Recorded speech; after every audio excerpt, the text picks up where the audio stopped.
Who has made the earth a resting place for you, and the sky as a canopy, etc., etc.? And if you Arab pagans, Jews and Christians are in doubt concerning that which we have sent down, i.e. the Qur'an, to our slave, this is probably God and the angels talking, then bring a surah chapter of the like thereof, and call your witness, supporters and helpers besides Allah, if you are truthful. Okay, so they're throwing out a challenge to the Jews, the Christians, the Arab pagans, etc., right, in that time. Yeah, and possibly today, the Muslims will use that as well.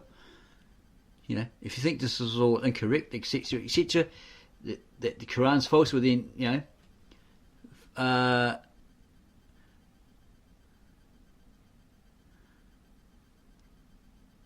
that compares with yours, possibly.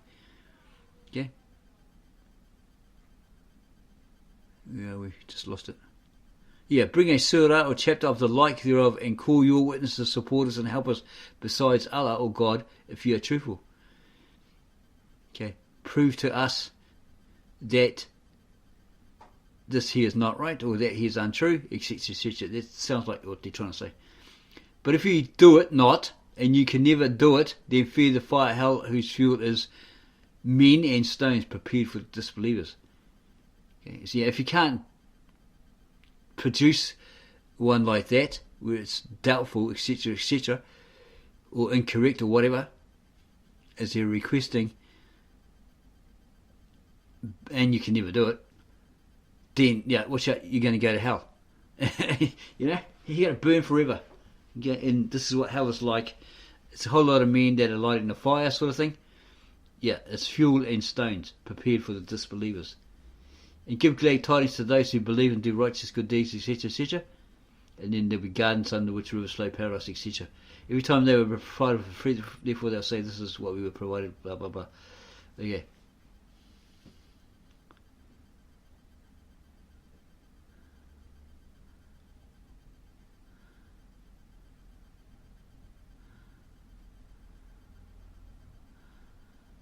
Okay, yeah, very interesting there.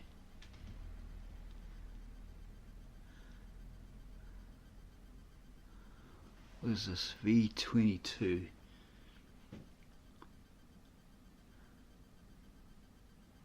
Who has made the earth a resting place for you, and the sky as a canopy, and sent down water or rain from the sky, and brought forth with fruits as a provision for you? Then do not set up rivals to Allah or God and worship, while you know that He alone has the right to be worshipped. Yes, so don't make idols of stone, wood, images, and all that sort of stuff. Let's go down here in the footnote. V222 narrated, and he asked the Prophet, what is the greatest sin in consideration with Allah? He said that you set up a rival to Allah, or comparison, right, or another in his likeness, though He alone created you. And this particular person said, that is indeed a great sin. Then he asked what was next. He said, to kill your son lest he should share your food with you. And then he asked, what is next? He asked, to commit illegal sex intercourse with the wife of your neighbour. Sahih al-Bukhari, volume 6, hadith number 4. What's this one too? Interesting. Where's this footnote 2 indicator? Okay, it's way down the bottom there. Purified wives. This is 2V25.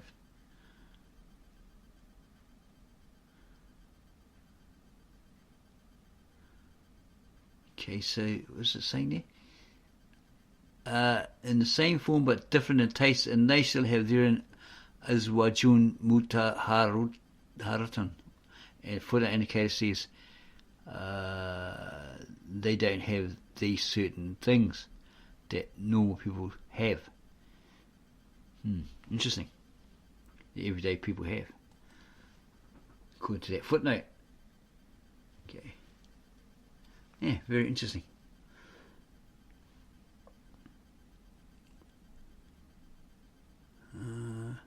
What's this? Okay, apparently Allah taught Adam all the names of everything.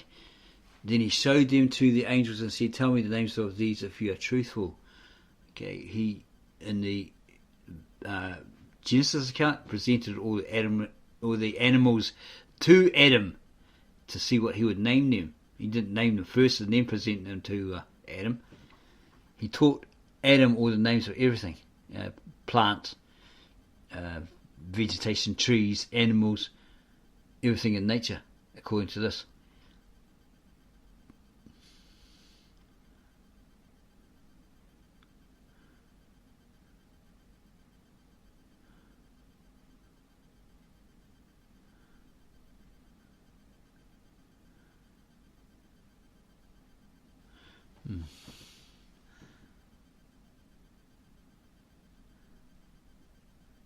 Okay, what's this up here?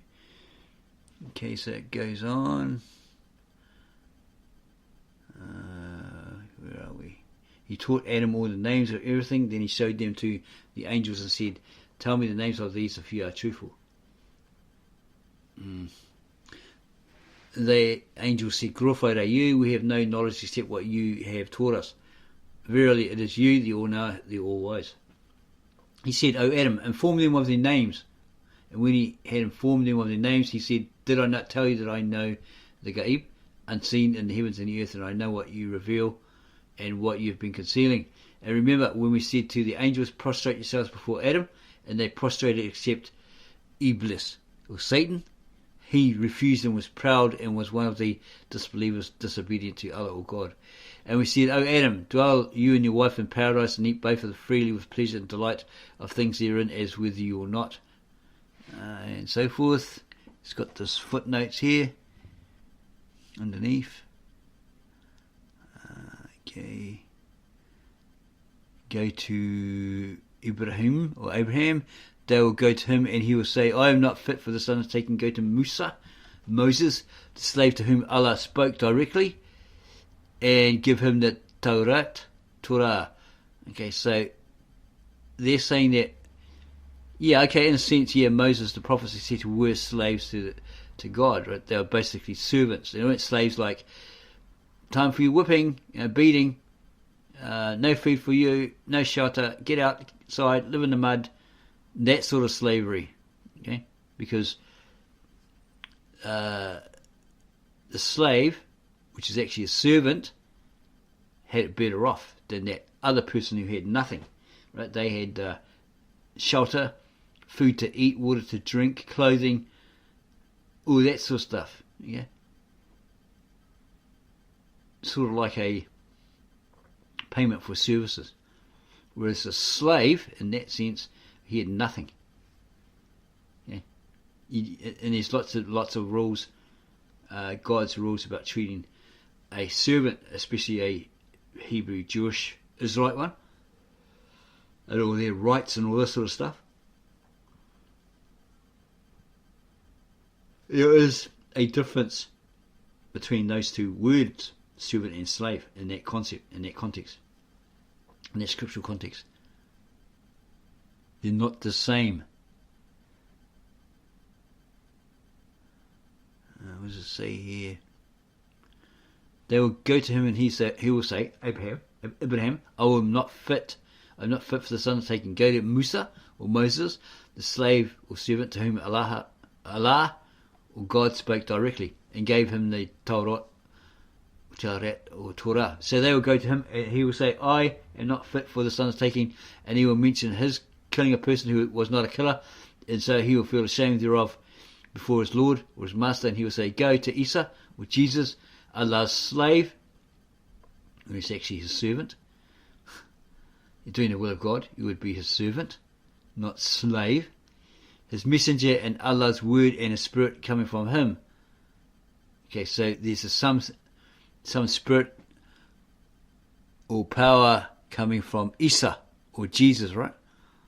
Jesus will say, I am not fit for this undertaking. Go to Muhammad, slave of Allah or servant of Allah or God, whose past and future sins were forgiven by Allah or God.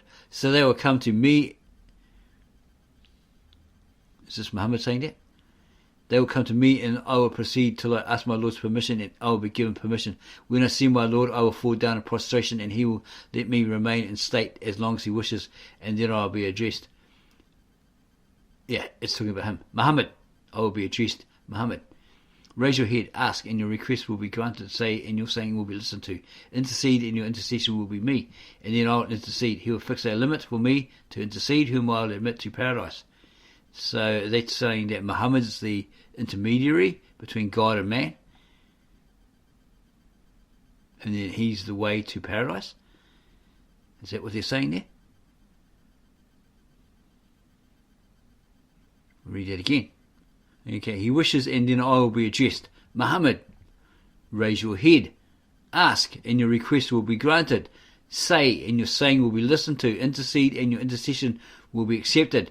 I, is that Muhammad, will raise my head and praise Allah, or God, with a saying. Example, invocation. Okay. He will say something verbally or aloud. He will teach me, Muhammad, and then I will intercede. I'll be the one in between. Okay, I'll step in between. He will fix a limit for me to intercede, whom I will admit to paradise. So he's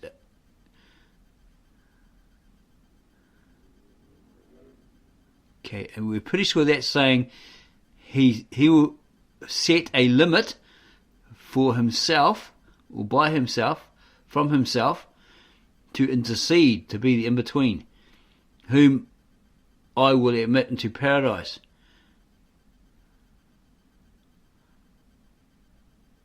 Whom I will admit into paradise. And then he'll go back to God, and when he sees his Lord, the same thing will happen to me.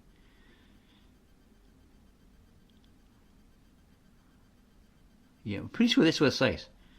Okay, he keeps doing it, keeps saying that. So, we're pretty sure he's saying, I decide who's going to enter to paradise. That's in the English. We could be totally wrong when it comes to the Arabic, but that's what it's saying there in the English, if it's the nearest translation into English by these translators, right?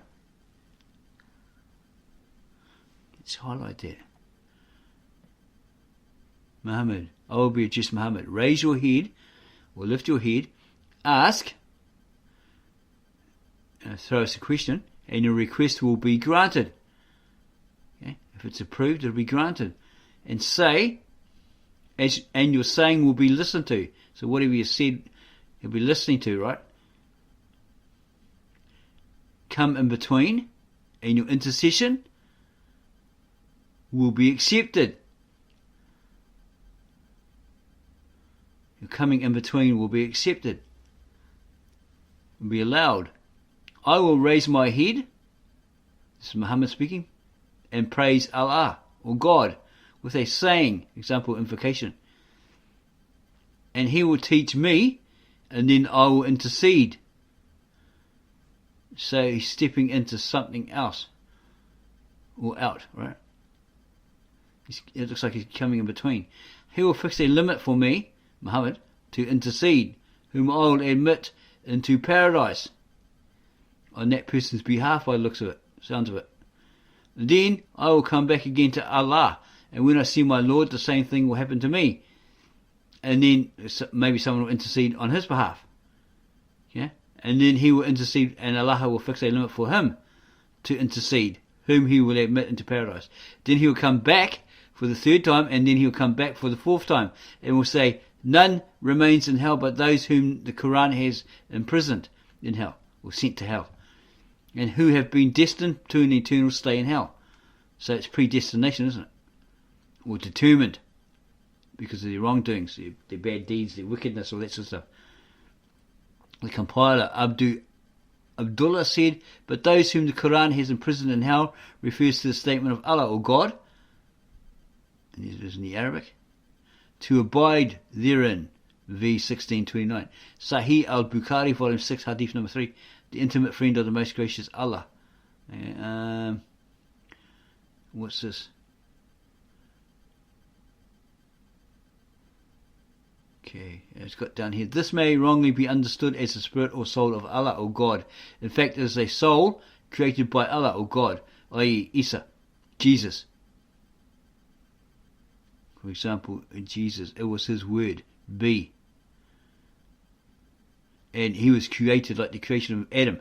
Okay, so they're saying that the Son of God, Jesus, was created, just like Adam. And then they're suggesting, see the word ru'ala, ula, in the glossary for further details. So they're basically saying, like this JW that came to talk to us, he's the creator, he's been created by God. And then try to compare it with this young guy they had with him. See, like, imagine this guy was my son. He's like me. His same sort of, he looks like me, same sort of facial features, all that sort of stuff, etc., etc. So that means that he was created. And he's trying to verify that Jesus was created. We said no. According to the original ancient, very old Aramaic, Tav Asheret script, and the Lishana Tikas the prayer, the sacred scribal language spoken by God to Adam and Eve in the Garden of Eden, he was the uncreated creator. No, he reckons. Begotten means created. He made him. Okay, and we're like thinking, well, afterwards, you're using the English definition, not the Hebrew or the Aramaic or the Syriac definition. Okay, you're using a worldly definition, the English definition, not the language of God.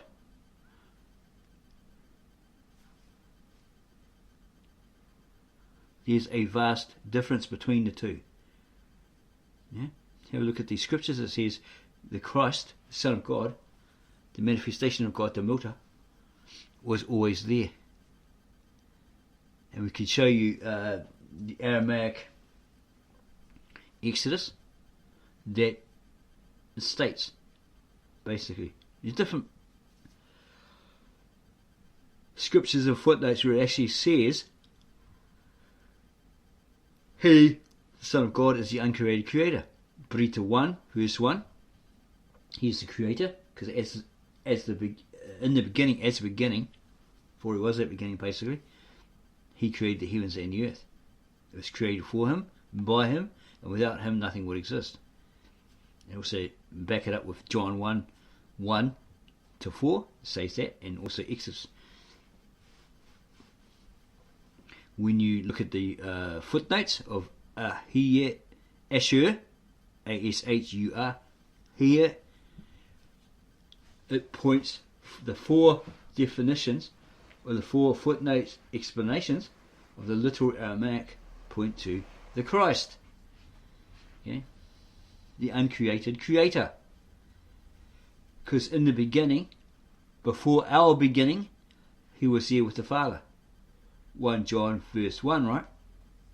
In the beginning was the Word, and the Word was with God.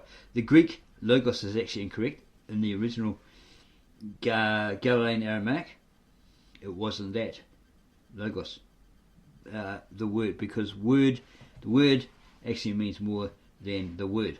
Okay? It was more than just the Word. It was originally Milta. There's no English equivalent of that word. So the translator Pickthall Alexander from Mesopotamia, Syria, fluent in the Aramaic, had to run around and find a word that fitted it in English. What the Easterners, what the Eastern scripts language, the Galilean Aramaic, was actually saying, and he found the word manifestation, that which wasn't revealed, not known, until he became God incarnate, God in the flesh, was born a man. He's born in the physical or the flesh, and he dwelt amongst men. Then they realized he is the manifestation of God, and God is the embodiment of that manifestation. And that's why when he said to Peter, and supposedly his disciples, who do you say I am? He said, oh, come on, Lord, come on, man. We know you are the Messiah, the Son of God. Right? Well, he asked him first, who do they say I am? And then he asked Peter, who do you say I am? And that's when he said, come on, man. Come on, Lord. We know you are the Son of God, you are the Messiah. Okay, so yeah, it's kind of tricky. This is like Muhammad supposedly receiving all this, and he recites it, and this Abdul Bakar, what his name is, because supposedly Muhammad was illiterate, so these angels said to him, recite it. No. Learn it by repeating it, probably. Say it over and over and over again. Okay, then it'll come out exactly as you heard it, if you do that. And then this Abu Bakr, what his name is, friend of his, whatever, close companion, he starts writing it down. Yeah. So eventually they get this Qur'an, what the Prophet Muhammad said, according to Allah or God, to these angels, or the angel Gabriel, and so forth.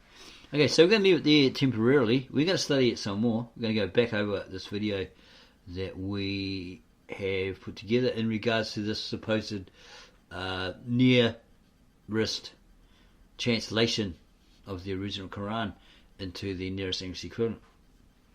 Yeah, so we understand it fully. We may do it again if we feel, well, yeah, that doesn't make sense. We may put it to our professionals.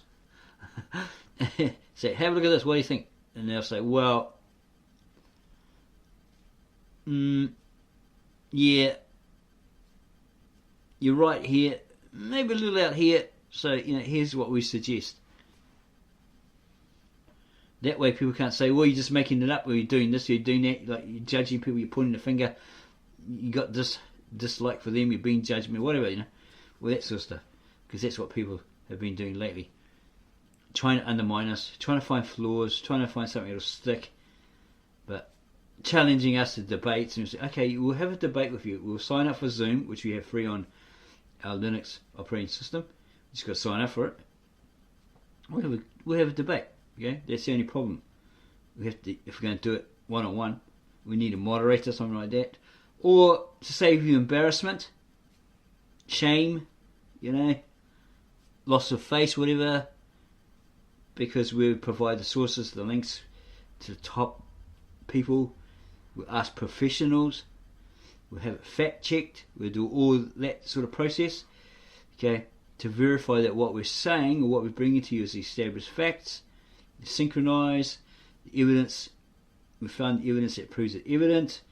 We've proven these people infallible, irrefutable. So what they're saying or what they've written is infallible, irrefutable, and so forth.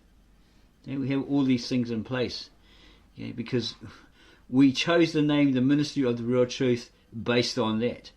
We realised, well, if you're going to have that, well then, be the Ministry of the Real Truth. And obviously what followed was we used the quote, right, the real truth, the whole truth, and nothing but the truth. Okay. Then we have honest is our best policy in place, all this sort of stuff. So it's all truthful, honest, honourable, as much as we can be. We are human. We make mistakes. Okay. Show us the perfect person, and we'll verify them as a liar. Not so perfect, flawed. Okay, because no one is perfect. Is AI perfect? Will a robot be perfect? No, he's going to make mistakes sometimes because he's being programmed, right? He's going to slip up. He's being fed this information which is limited. It is actually limited because it's a human input. Okay, so we're going to do all that. We thank you for taking the time to watch this, our latest video created and uploaded. If you like it, don't forget to click on the like button and subscribe to us. Then add your comments, and please keep them nice, mature, adult-like. If you're over 18 and an adult, please act like one. Okay, we don't have to put up with that silly nonsense. We don't do it to you, so please don't do it to us. And then share our video with all your family, friends, and others. May the one true God, Il, Ahir Ashahir, Ma Ran Allah, and His uncreated Creator, begotten Son, Maya Ishwa Mashiach, or Jesus the Messiah, give you many blessings, give you abundance, bring you peace, joy, and so forth, simply for watching and listening to this, our latest video uploaded.